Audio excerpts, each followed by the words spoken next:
بسم اللہ الرحمن الرحیم۔ السلام علیکم ناظرین، آپ دیکھ رہے ہیں پروگرام اصل بات۔ میں آپ کا میزبان محمد ارسلان فاروق۔ آج اصل بات کی ایک اسپیشل ایپیسوڈ ہے اور میرے ساتھ ایک اسپیشل مہمان تشریف رکھتے ہیں۔ میں بہت مشکور ہوں کہ آج انہوں نے خصوصی طور پر وقت دیا۔ آپ کا مختصر تعارف یہ ہے کہ آپ نے اپنی ساری زندگی اسلام کے احیاء کے لیے وقف کی ہوئی ہے اور آپ پوری دنیا کے اندر درس و تدریس کے ذریعے سے تبلیغ دین کو جو ہے وہ عام کرنے میں آپ کا کردار ہے اور آپ کردار ادا کر رہے ہیں پورے پاکستان کے اندر، اور پاکستان سے باہر بھی آپ مدارس مساجد کی تعمیر کروا رہے ہیں تاکہ اسلام کا قلعہ جو ہے وہ مضبوط سے مضبوط تر ہو سکے۔ آپ کی شخصیت میں وقار ہے، متانت ہے، جاذبیت ہے، اور ایسی عجب کشش آپ کی شخصیت کے اندر ہے کہ آپ سے جو بھی ملتا ہے وہ آپ کا ہو کر رہ جاتا ہے۔ میری مراد ہے حضرت سید محمد انور الگیلانی الرزاقی البغدادی۔ آپ سے زیادہ نشین ہیں سدرہ شریف ڈیرہ اسماعیل خان کے۔ سر آپ کا بہت شکریہ، آپ نے مجھے وقت دیا، آپ نے سچ ٹی وی کو وقت دیا، میں بہت مشکور ہوں۔ آپ رئیس ہیں سر جماعت الہاشمیہ کے۔ میں جاننا چاہوں گا سب سے پہلے مختصراً کہ آپ ہمیں بتائیں کہ یہ جماعت جو الہاشمیہ ہے یہ اس کا بنیادی تعارف کیا ہے، اس کے اغراض و مقاصد کیا ہیں؟ بسم اللہ الرحمن الرحیم۔ کنتم خیر امت اخرجت للناس، صدق اللہ مولانا العظیم۔ جماعت الہاشمیہ میں نے 2017 میں اس کی بنیاد رکھی، امت کو یکجا اکٹھا کرنے کے لیے، ٹھیک، اور خصوصاً اتحاد بین المسلمین کے لیے، کہ یہ ایک ایسی جماعت جو خاندان حضور نبی کریم صلی اللہ علیہ وسلم پہ مبنی ہے، اور یہ پورا خاندان ہی بنی ہاشم کہلاتا ہے۔ مجھ سے پہلے اس بنیاد اس کی جو رکھنے والے تھے جی، وہ حضور نبی کریم صلی اللہ علیہ وسلم کے دادا جان سیدنا ہاشم بن عبد المنعاف، یہ جماعت الہاشمیہ کے بانی تھے۔ ٹھیک، انہوں نے اس وقت کے قریشیوں کو اکٹھا کرنے کے لیے یہ جماعت بنائی، ٹھیک، اور بنی ہاشم کی آپ نے خدمت کی۔ ان کے جو جھگڑا و فساد تھے، ان میں جو ناچاکیاں تھیں، ان میں جو تنازع تھے، وہ حضرت ہاشم بن عبد المنعاف نے یہ تنظیم بنا کے ان تمام کا خاتمہ کیا۔ ٹھیک، ٹھیک، پھر یہ کافی عرصہ خاموش رہی، پھر اس کی دوبارہ اثر نو بنیاد حضرت سیدنا ابو طالب علیہ السلام نے اس کو نیا کیا، ٹھیک، اور انہوں نے اس تنظیم کو اور منظم کیا۔ پھر آپ کریم صلی اللہ علیہ وسلم، کائنات کی روح اور جان جناب محمد مصطفیٰ صلی اللہ علیہ وسلم تشریف لے آئے، تو یہ جماعت اور بھی فعال اور کامیاب ہوئی۔ ٹھیک، نبوت کے بعد سیدنا علی حیدر کرار علیہ السلام نے اس کو مضبوط کیا۔ ان کے بعد سیدنا امام حسن خلیفۃ المسلمین بنے، جی، 5ویں خلیفہ بنے، جی، اور بنی ہاشم کے یہ فرد تھے۔ جی، انہوں نے بھی اس کی حفاظت بھی کی اور اس کو آگے بھی لے گئے۔ اس کے بعد پھر آپ کو معلوم ہے کہ جو دور شروع ہوا وہ ان ہاشمیوں سے کیا سلوک ہوا، ٹھیک، کس حالت میں رہے، جی، پوری دنیا اس سے واقف ہے۔ بالکل ٹھیک۔ تو حضرت آپ نے پھر 2017 میں یہ سوچا کہ اس کو پھر سے ایک جو ہے اس میں نئی جان ڈالنی چاہیے، آپ نے اس کی بنیاد رکھی اور آپ اس کو لے کر آپ آگے بڑھ رہے ہیں۔ یہ جماعت بنیادی طور پر مختلف کیسے ہے دوسری جماعتوں سے؟ میرے لیے سورس آف انسپریشن کیا ہے اس جماعت میں اگر میں ہوں؟ بہت اچھا سوال کیا آپ نے. یہ جماعت الہاشمیہ کا ایک ہی ایجنڈا ہے کہ اہل شرف کی حفاظت کی جائے، ٹھیک ہے. خواہ وہ سادات میں ہوں، قریش میں ہوں ٹھیک. یا دیگر قوموں میں ہوں. جی. ہر عزت دار کی حفاظت کے لیے جماعت الہاشمیہ بنائی گئی. ٹھیک. خصوصاً 2017 میں نے اپنے ملک کے حالات دیکھے کہ لوگ فرقوں میں بٹ گئے اور جھگڑوں و فساد میں مبتلا ہو گئے، ایک دوسرے کو برا بھلا کہنے میں مصروف ہو گئے. ٹھیک. تو مجھے ایسی کوئی جماعت نظر نہیں آئی جو کہ ان تمام لوگوں کو ایک پلیٹ فارم پہ جمع کر سکے. ٹھیک ہے. جی. تو حضرت آپ ایک پلیٹ فارم پہ جمع، آپ کا کچھ سیاسی مقاصد نہیں ہے؟ اس جماعت کا کوئی سیاسی مقصد بھی نہیں ٹھیک ہے ہے. اور نہ ہی فرقہ واریت کو ہوا دینا ہے، بلکہ امت کو فرقہ واریت سے نجات دلانا ہے. ٹھیک ہے. یہی جو آپ نے سوال کیا، آپ صلی اللہ علیہ وسلم نے اپنی امت کے متعلق ارشاد فرمایا ٹھیک. کہ بنی اسرائیل کی امتوں میں 72 فرقے بنے اور میری امت میں 73 فرقے ٹولے بنیں گے، گروپ ٹھیک. بنیں گے. امت میری بکھر جائے گی، ٹکڑوں میں بٹ جائے گی. تو صحابہ کرام رضوان اللہ تعالی علیہم اجمعین نے سوال کیا کہ یا رسول اللہ صلی اللہ علیہ وسلم، اس کو اکٹھا کرنے کے لیے بھی کوئی حل ہے ٹھیک. کہ جب امت بٹ جائے ٹکڑوں میں اور حصوں میں بٹ جائے تو کوئی ایسی طاقت ہے کہ ان کو اکٹھا بھی کر سکے؟ ٹھیک. تو آپ نے فرمایا ہاں، وہ میری آل ہیں، اگر میری آل چاہے تو ان کو ایک جگہ اکٹھا کر سکتے ہیں. ٹھیک. تو میں نے جب تاریخ اسلام دیکھی اور میں نے مطالعہ کیا جی. تو میں بھی اس نتیجے پہ پہنچا کہ اس وقت جتنے بھی امت کے فرقے اور ٹولے اور گروہ ہیں وہ آل محمد کی عظمت اور احترام کے لیے یکجا ہیں. تو یہی وہ پلیٹ فارم ہے کہ جو ان لوگوں کو یکجا اکٹھا کر سکتا ہے. ٹھیک ہو گیا. اچھا حضرت یہ بتائیے گا کہ آپ اس جماعت الہاشمیہ کے پلیٹ فارم سے کس طرح سے کام کر رہے ہیں؟ آپ لوگوں کو اپنی طرف متوجہ کرنے کے لیے کیا مختلف مقامات پر بیانات کرتے ہیں، مراکز قائم کیے ہیں آپ نے، یا کتب لکھواتے ہیں، اس ذریعے سے آپ کام کر رہے ہیں؟ آپ کا کام کرنے کا طریقہ کار کیا ہے؟ اہل طریقت، جی. صوفیاء کرام جنہیں کہا جاتا ہے، نہ وہ جلسے کرتے ہیں نہ وہ جلوس کرتے ہیں. اللہ تبارک و تعالی نے انہیں ایک ایسا مرتبہ اور مقام عطا کیا ہوتا ہے کہ امت خود ہی ان کے پاس آ جاتی ہے اور ان کی صحبت میں بیٹھ کے ہدایت پا جاتی ہے. جماعت الہاشمیہ کے لیے جب میں نے اعلان کیا تو پورے ملک پاکستان کے گرد و نواح اور تمام صوبوں اور اضلاع سے اس جماعت کی حمایت اور شامل ہونے کے لیے ہزاروں کی تعداد آئی اور اس میں شامل ہوئی.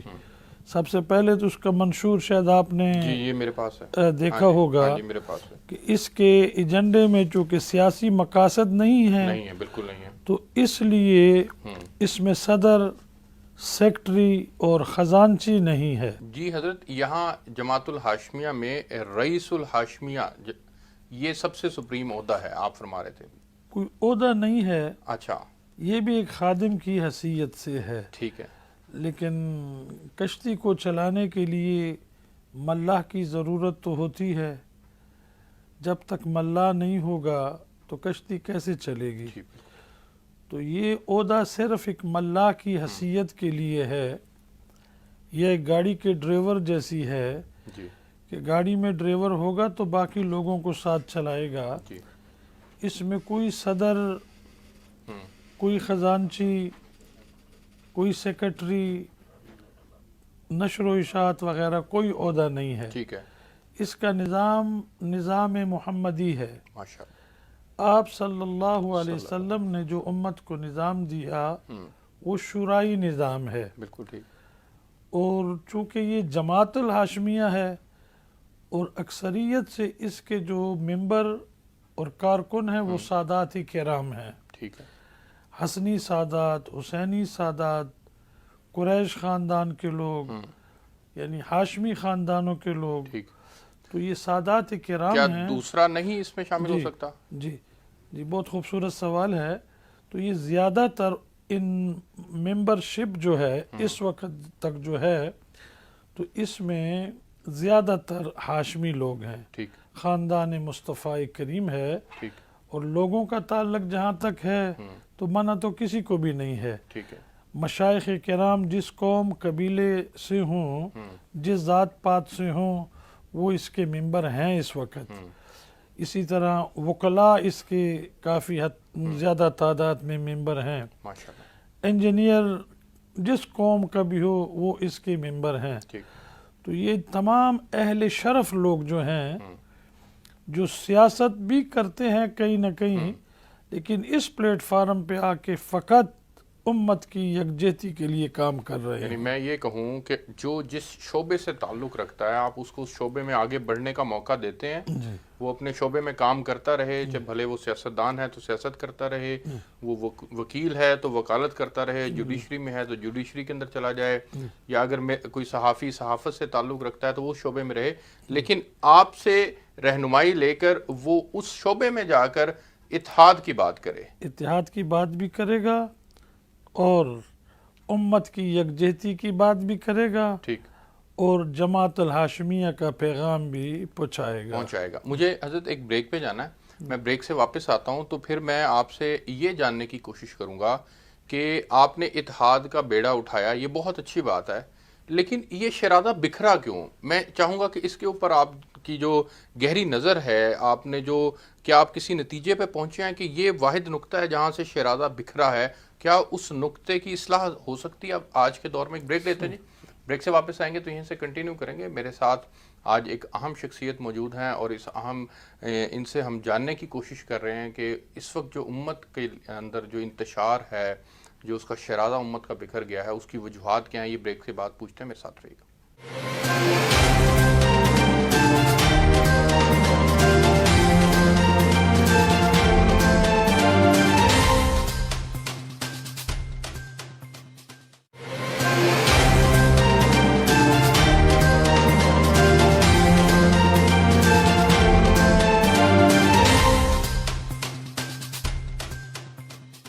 جی ویلکم بیک ناظرین۔ حضرت یہ فرمائیے گا کہ کہاں سے یہ آغاز ہوا تھا اور کیسے آج امت تقسیم ہو گئی؟ اللہ تبارک و تعالی دین اسلام کا خود محافظ ہے، جی، اور اللہ کے حبیب کریم محبوب کریم صلی اللہ علیہ وسلم نے امت کو ایسا پیغام دیا کہ ذاتی طمع، لالچ سے بچ گئے، ٹھیک، اور بچانے کی پوری اسلام نے کوشش بھی کی۔ اس وقت جو امت کے ٹکڑے بنے ہیں جی، اور امت کے جو فرقے بنے ہیں اور قتل و غارت تک پہنچے تھے، ایک دوسرے سے برائی، کفر کے فتوے، ظلم کے نعرے، یہ تمام چیزیں لگائی گئی تھیں، لیکن ہم تمام مسلمان جس فرقے کا بھی ہے، میرے نزدیک وہ مسلمان ہے، بہت اچھا، جس جماعت سے بھی ہے وہ مسلمان ہے، کیونکہ اسلام کے لیے اللہ کی وحدانیت ضروری ہے۔ ٹھیک، آپ صلی اللہ علیہ وسلم کے خاتم النبیین ہونے پہ ایمان ضروری ہے، جی، قرآن کریم کی عظمت اور شان پہ اور اللہ کی کتاب ماننا یہ ضروری ہے، بالکل ٹھیک، جنت اور دوزخ جو ایمان کے شرائط ہیں وہ ضروری ہے، چونکہ ان 4-5 چیزوں پہ یہ تمام کے تمام اتفاق کرتے ہیں۔ ٹھیک، جتنے بھی فرقے اور ٹولے اور جماعت اور گروہ ہیں، کسی کا بھی اللہ کی وحدانیت پہ اختلاف نہیں بالکل ہے، ٹھیک ہے، کسی کا بھی قرآن کی عظمت پہ اختلاف نہیں ہے، بالکل ٹھیک، کسی کا بھی آپ صلی اللہ علیہ وسلم کے خاتم النبیین ہونے پہ اعتراض نہیں ہے، نہیں ہے۔ بالکل ٹھیک، تو یہ جو اسلام کی بنیادی چیزیں ہیں، میں نے اس کی طرف توجہ دی ٹھیک، کہ فرقہ واریت سے بچنے کے لیے ایک ہی راستہ ہے، وہ ہے امت کو اکٹھا کرنے کا اللہ کی وحدانیت بالکل ٹھیک، اور مصطفیٰ کریم کی رسالت اور قرآن کریم کی عظمت، ٹھیک، اس پہ اکٹھے ہو سکتے ہیں، اور وہ یہ کام جماعت الہاشمیہ ہی کر سکتی ہے۔ حضرت یہ بتائیے گا کہ یہ 3 بنیادی نکات آپ نے عرض کیے اور یہ بڑی جامعہ بات آپ نے کی، لیکن جب ہم کسی بھی مسلک کے اندر جھانک کے دیکھتے ہیں تو ہر مسلک نے اپنے طور پر ایک نظام تشکیل دیا ہوا ہے اور اس کے تحت اس کا ایک پورا نیٹ ورک ہے، پوری دنیا کے اندر نیٹ ورک ہے اور مسلمان اس کے فالوور ہیں۔ مسلک دیوبند کو اٹھا لیں، مسلک بریلوی کو اٹھا لیں، اہل تشیع کے اندر چلے جائیں، اہل حدیث کے اندر چلے جائیں، تو وہ ان جن نکات کے اوپر وہ جمع ہیں ان نکات سے وہ الگ کیسے ہوں گے؟ جی، آپ نے بڑا خوبصورت سوال کیا۔ میں اپنی رائے تو بتا سکتا ہوں جی، کہ جتنے بھی فرقے آپ نے گنے ہیں یا بتائے ہیں، ان کے اندرون بھی کئی انتشار موجود ہیں، آپس میں بھی موجود ہیں، بالکل ہے، لیکن مخلوق کو، امت کو بچانے کے لیے وہ ساری چیزیں چھوڑ سکتے ہیں، کیونکہ قرآن تو سب کے لیے قرآن ہی ہے، ٹھیک، اللہ تبارک و تعالیٰ کی ربوبیت سب کے لیے ہے، آپ صلی اللہ علیہ وسلم کی رسالت مبارک بھی سب کے لیے ہے۔ تو میرا خیال ہے اگر وہ بچنا چاہیں، فرقہ واریت سے بچنا چاہیں یا انتشار سے بچنا چاہیں، تو وہ بچ سکتے ہیں۔ جماعت الہاشمیہ کا ایک ایسا پلیٹ فارم ہے کہ اس پہ آ کے یکجہتی مل سکتی ہے اور ہو سکتی ہے۔ حضرت یہ بتائیے گا کہ یہ شیرازہ بکھرا کیوں؟ یہ شیرازہ بکھرنے کے اسباب کیا دیکھتے ہیں آپ؟ اس کی ایک بہت لمبی داستان ہے۔ اچھا، مسلمان تو ایک ہی ہے جو لا الہ الا اللہ محمد الرسول اللہ کہتا ہے۔ بالکل ٹھیک، تو جس فرقے کا ہے، جس جماعت کا ہے، جس ٹولے کا ہے، پڑھتا تو وہ بھی یہی کلمہ ہے، جی، قرآن بھی یہی پڑھتا ہے، احادیث مبارکہ بھی یہی دیکھتا ہے۔ جی، تو ان میں انتشار کے لیے کفار نے کافی کام کیا، ٹھیک، جو کہ اپنے مقصد میں وہ لوگ کامیاب ہو گئے اور ہم فرقوں میں بٹ گئے۔ اور حضرت بدقسمتی سے کفار نے اگر استعمال کیا ہے تو انہی دینی حلقوں سے لوگوں کو اٹھایا ہے اور ان کو استعمال کیا جن کی نیچے فین فالوئنگ تھی۔ جی، بہت خوبصورت سوال ہے یہ، لیکن اس وقت ان فرقوں کو یہ بچانے کے لیے جماعت الہاشمیہ کی ضرورت ہے، بالکل ٹھیک، کیونکہ کسی ایک جھنڈے کے تلے ایک شخص کی قیادت میں یہ بیٹھ کے سارے تمام اکابرین فرقہ یا جماعت ٹھیک۔ یہ بیٹھ کے اپنے مسائل کو حل کر سکتے ہیں۔ اچھا حضرت، آپ سادات کے اوپر بھی بات کرتے ہیں، اس اعتبار سے میں جاننا چاہوں گا کہ سادات کو کیسے جمع کر سکتے ہیں؟ اس کے لیے کوئی فارمولہ، کوئی اس کا طریقہ کار؟ بہت خوبصورت سوال ہے یہ۔ آل فاطمہ زہرا سلام اللہ علیہا ایک بہت بڑا قبیلہ ہے، ایک بہت بڑا نسب ہے۔ جی، آپ صلی اللہ علیہ وسلم کی ایک حدیث مبارک کہ دنیا کی تمام نسبیں اور حسبیں ختم ہو جائیں گی، کسی کا بھی نام و نشان باقی نہیں رہے گا، بس میری نسب اور میری آل اور میری حسب باقی رہے گی۔ ٹھیک ہے، تو یہ آل فاطمہ زہرا حسنی حسینی ہوتے ہیں، یا دوسرے نمبر پہ یہ بنی ہاشم ہے جو آل ہاشم ہیں، ٹھیک، ہاشم بن عبد المنعاف ہیں، یہ بھی سادات کہلاتے ہیں، عزت اور احترام کے یہ سب لائق ہیں۔ ٹھیک، میری یہ کوشش تھی چونکہ ان کے خون میں ایک پاکیزہ خون ہے، جی، خون نبی بھی ہے، خون علی بھی ہے اور خون فاطمہ زہرا بھی ہے، تو امت کا چونکہ شیرازہ بکھر چکا ہے، ان کو اکٹھا کرنے کے لیے یہ زیادہ فعال ثابت ہوں گے۔ ٹھیک ہے۔ جی۔ تو عدد وہ اکٹھے کیسے ہوں گے؟ ممکن کیسے ہے یہ؟ اس ان وقت کے اندر بھی تو اتنے گروپس بن چکے، اتنی تقسیم ہے، اس تقسیم سے کیسے نکلا جائے گا؟ چونکہ یہ 1300-1400 سال دشمنان آل بیت نے جی پوری طاقت لگائی، سب سے پہلے تو ان کو ختم کرنے کے لیے، کیونکہ وہ اقبال کا شعر ہے کہ ذرا نم ہو تو یہ مٹی بڑی زرخیز ہے ساکی. جی تو سادات ہی ہیں، آل نبی ہیں، آل علی ہیں، بنی ہاشم ہیں، انتہائی محرک اور بہادر اور خوبصورت قوم ہے آل فاطمہ. ٹھیک. تو کئی حکومتیں بنی، بڑے بڑے حاکم آئے، بڑے بڑے امیر آئے، بڑے بڑے سردار آئے. جی انہوں نے سب سے پہلے تو طاقت لگائی کہ یہ نسل باقی نہ رہے، لیکن جنہیں اللہ رکھنا چاہے، جیسے سورہ کوثر شریف میں بسم اللہ الرحمن الرحیم انا اعطیناک الکوثر فصل لربک وانحر ان شانئک ھو الابتر، کہ اللہ تبارک و تعالیٰ نے اس کنبے کو بڑھانا تھا، آگے لے جانا تھا، تو اللہ تعالیٰ نے اسی طرح خاندان مصطفیٰ کریم کو بڑھایا. جی جیسے آپ کی حدیث شریف ہے کہ لوگوں کی نسلیں بیٹوں سے چلتی ہیں، مگر میری نسل جو ہے وہ میری بیٹی فاطمہ سے چلے گی. تو آج آپ دیکھیں، غور کریں کہ پوری دنیا کے گوشے گوشے میں آپ کو سادات ملیں گے، ٹھیک ہے. سادات حسنی ملیں گے، سادات حسینی ملیں گے. اب رہا ان کو اکٹھا کرنا، تو مجھے 100% امید ہے کہ موجودہ حالات اور ناصبیت اور خارجیت کو دیکھ کے یہ جماعت الہاشمیہ کے پلیٹ فارم پہ اکٹھے ہوں گے اور امت کو بچائیں گے. اللہ آپ کو اس میں کامیابی دے. میں ایک بریک پہ جانا چاہتا ہوں، میں بریک سے واپس آتا ہوں تو پھر کچھ اور چیزیں ہیں جو آپ سے میں چاہوں گا، جماعت الہاشمیہ کے اعتبار سے بھی چاہوں گا کہ ڈسکس ہو جائیں، اور پھر آپ حضرت ابو طالب کے اوپر کچھ کام کر رہے ہیں، میں چاہوں گا کہ وہ بھی ہمارے ناظرین کو بتائیں. ایک بریک لیتے ہیں جی، بریک سے واپس آئیں گے تو یہیں سے کنٹینیو کریں گے. میں ساتھ رہیے گا.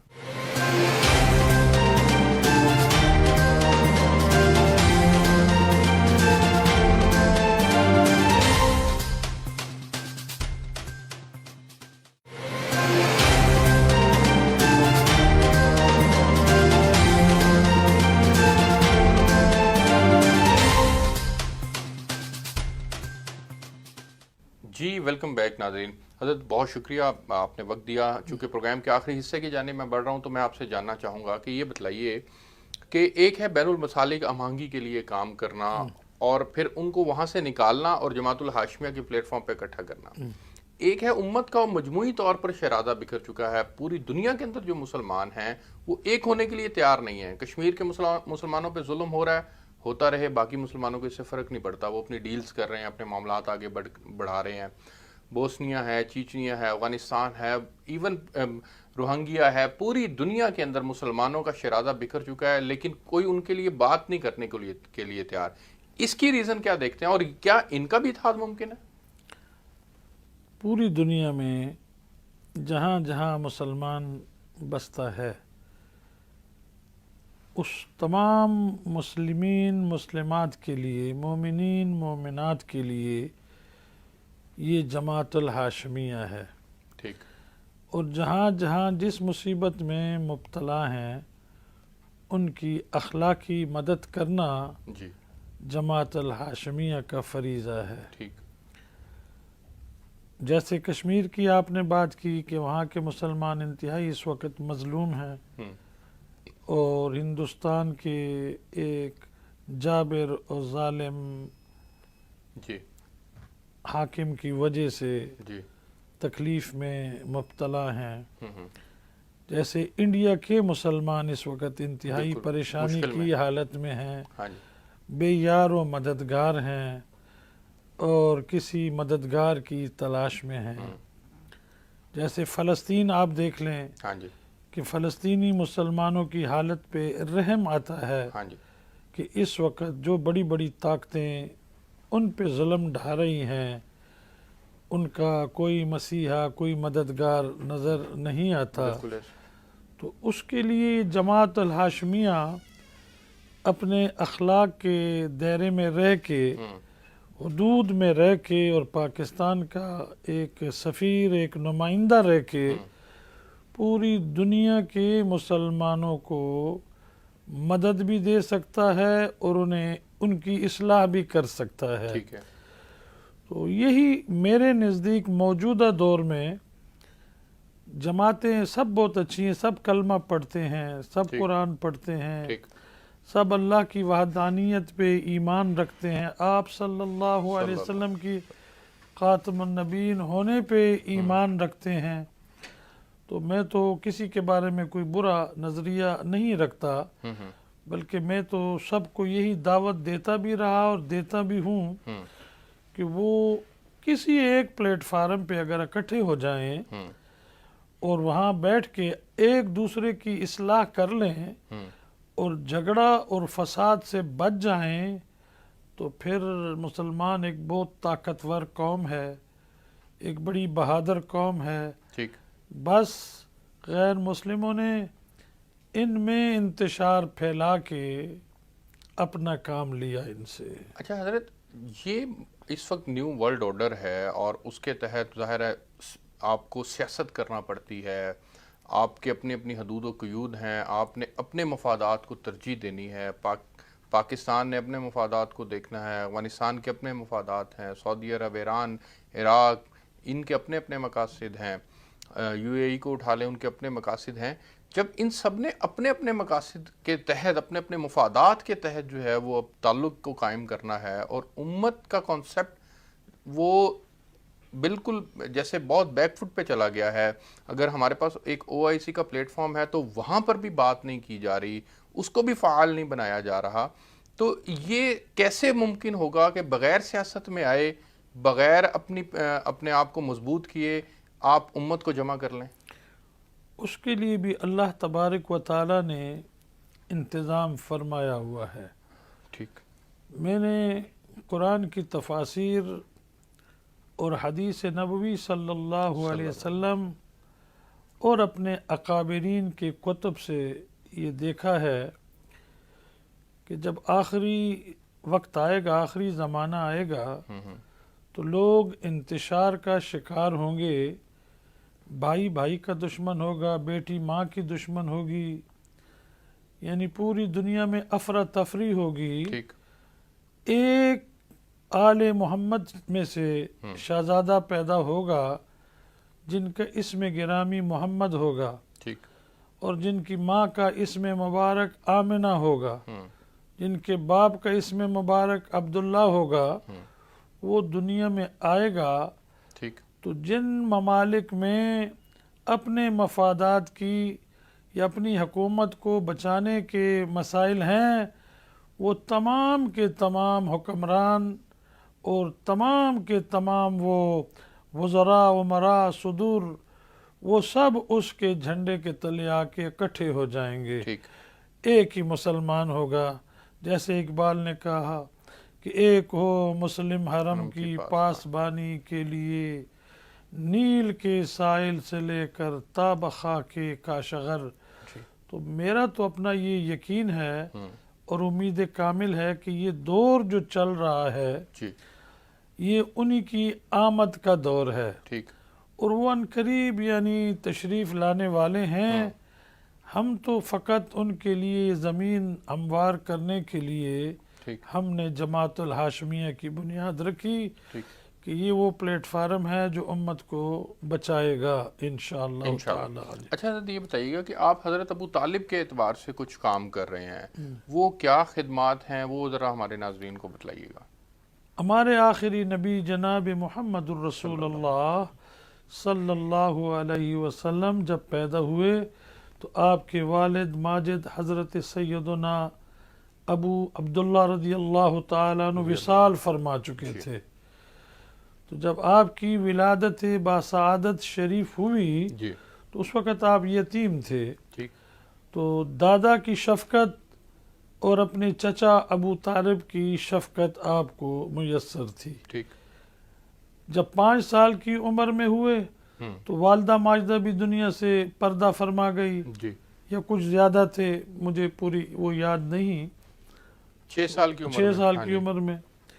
تو اس وقت سیدنا ابو طالب علیہ السلام کی کفالت میں جی آپ صلی اللہ علیہ وسلم آ گئے. جی آپ کی تمام تر ذمہ داری اور تربیت سیدنا ابو طالب علیہ السلام نے کی. جی ٹھیک.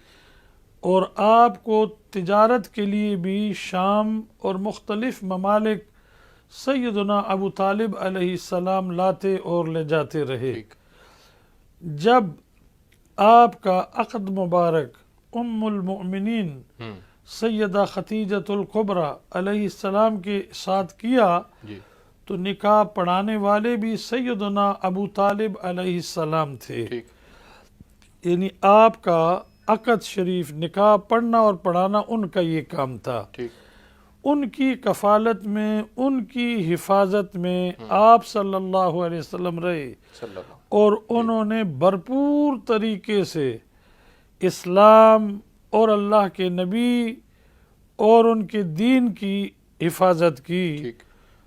جو کہ انہی کا ایک کارنامہ ہے. جی. میں نے سیدنا ابو طالب علیہ السلام پہ کچھ تحریری کام کروایا. اچھا. وہ اس لیے میں نے کروایا کہ حضور صلی اللہ علیہ وسلم کے یہ محسن جی سیدنا ابو طالب علیہ السلام کے متعلق جی. کچھ مسلمانوں کا صحیح نظریہ نہیں تھا. اچھا. تو میں نے سوچا کہ کیوں نہ ان مسلمانوں کو بچایا جائے اور ان کو رسول اللہ کے ایک محسن اور کفیل کی بے ادبی سے محفوظ کیا جائے. ٹھیک ہے.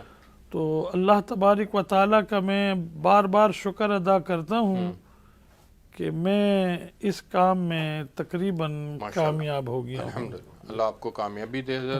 میں بہت مشکور ہوں آپ کا کہ آپ نے ہمیں وقت دیا.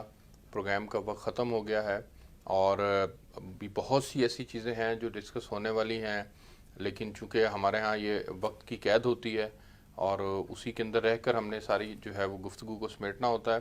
لیکن جو بنیادی مقاصد تھے، جو چیزیں تھیں، جو پیغام تھا، وہ سچ ٹی وی کے ذریعے سے ناظرین نے جو ہے وہ سنا. میں آپ کا ایک بار پھر مشکور ہوں. بہت شکریہ آپ کا. ناظرین، آپ نے پروگرام دیکھا. اب تک کے لیے اس پروگرام سے اتنا ہی. اللہ رب العزت سے دعا ہے کہ اللہ پاک ہمیں صحیح معنوں میں عمل کی توفیق جو ہے وہ دے اور ہمیں ایک سچا پکا مسلمان بنائے. آپ سے نیکسٹ ویک ایک نئے پروگرام کے ساتھ ملاقات ہوگی. تب تک کے لیے اللہ حافظ.